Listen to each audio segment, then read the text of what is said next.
Hello, my name is Rachel Klein, and I'm going to be your instructor for Introduction to Sociology this term. Believe it or not, this video is not recorded very far in advance. This is January 12th. It's just super nice outside, and I just had the perfect time now to sit down and do this introduction video. So I wanted to take a moment to introduce myself since this is an online course, and we won't get the opportunity to necessarily work together face-to-face.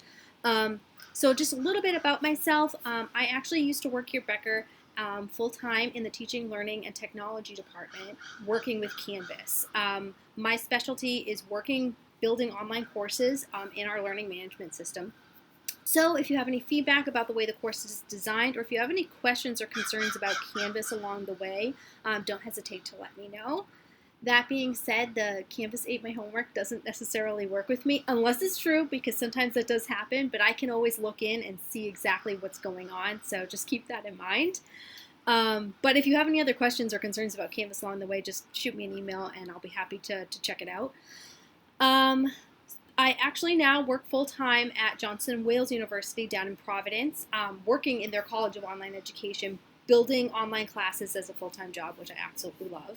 But I'm really grateful that I get to keep my foot in the door here at Becker and keep teaching the classes that I love and teaching the students that I adore. So I am beyond excited to work with you all this semester. A little bit about the way that the course is designed, just so that you are hopefully starting off on the right foot. Every single week we are going to be doing discussion boards. And the reason that we're doing discussion boards is we're trying to sort of replicate the experience that we would have if we were running this class face-to-face. So having those genuine conversations is really where powerful learning happens. And so we try our best in online courses to try to make sure that that interaction with each other happens, because that's where the real good stuff is.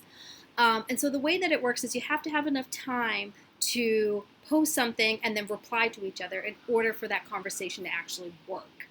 So every single week that has a discussion board that requires interaction, keep that in mind, because it will say in the prompt itself whether or not you have to reply.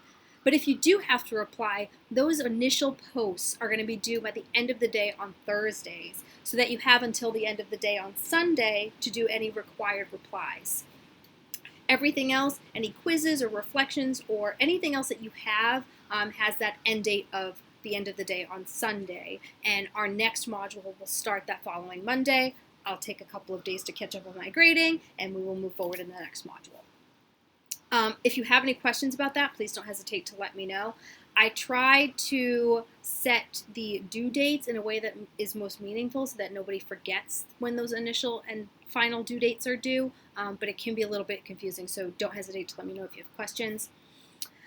Be sure that you look through the syllabus so that you understand what the late policies are.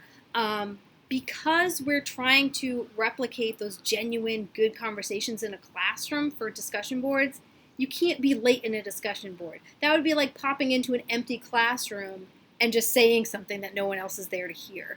A lot of the time, if you're not posting in your discussion board by the end of the week, no one actually gets to read and engage with what you're saying, so it's not as meaningful.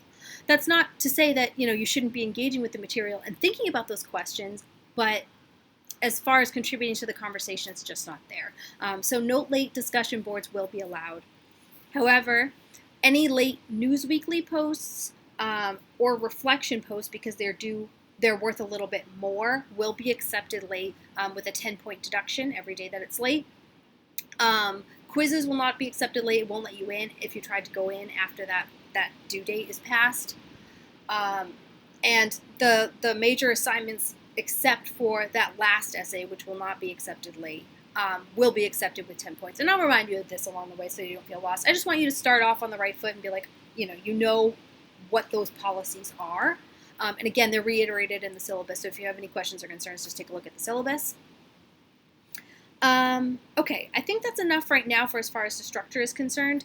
The only other thing that I wanted just to mention was that this first week is a lot of heavy reading because it's, we're talking about sociology, which is talking about how people see the world, how people communicate. It's really big. And as a survey course, which means we're going to touch on a whole bunch of different aspects of sociology, these first readings of this week are really looking broadly at like all these different theories and how you do research in the field. I understand that you're not sociology majors and that you're probably not going to, necessarily use those research methods in the future. So don't hone in too much on that. I would say the thing to be most conscious of this week is those major sociological theories, which is symbolic interactionism, conflict theory, and functionalism. Those are the three main ways that people understand society. And we're going to keep going back to those theories throughout the course. So I want you to make sure that you are playing with them and thinking about them, and one of your discussion boards this week talks about that. So hopefully by the end of this first module, you'll feel really comfortable with those theories and we can move forward. So I think that's it for now. As I said, even though this is an online class, please feel free to email me at any time. We can do Zoom conferencing, we can chat via email. Don't feel that you're stuck and that you don't have somebody that you can ask questions to, because I am here at any point in time. So I think that's it for now. I look forward to working with you all, and we will chat soon. Thanks.